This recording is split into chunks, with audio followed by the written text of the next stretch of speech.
How have you seen Hollywood change for women since you came on the scene?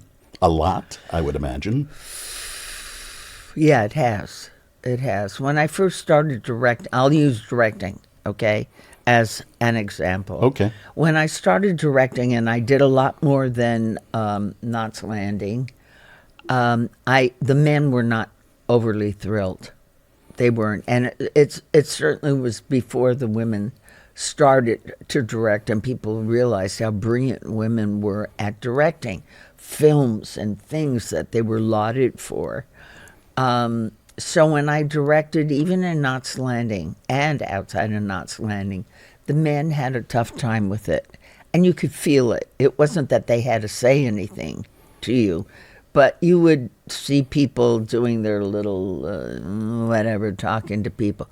On Knots Landing, the wonderful thing about it, speaking of directing, was that there was no pattern for directors. They could do whatever they wanted to do. So I was breaking some of the rules that directors might have done on any other show. I was taking out walls of scenery that shouldn't have been and would take a little more time to, but I did it knowing that the audience has no idea what I just said. But there are some scenes where walls are easily taken out because of the way they're made, and there's others that are difficult. They granted me anything I wanted to do, and I think they enjoyed what I wanted to do. But the men were always, oh, we're not going to get home at 6 tonight.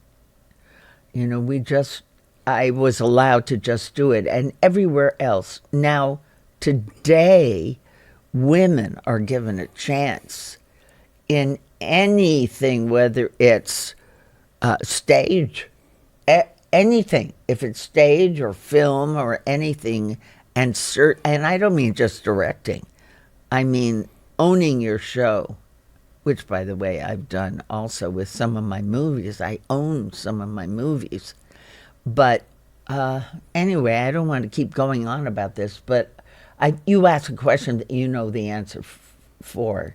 And it is true. Women have gone straight up.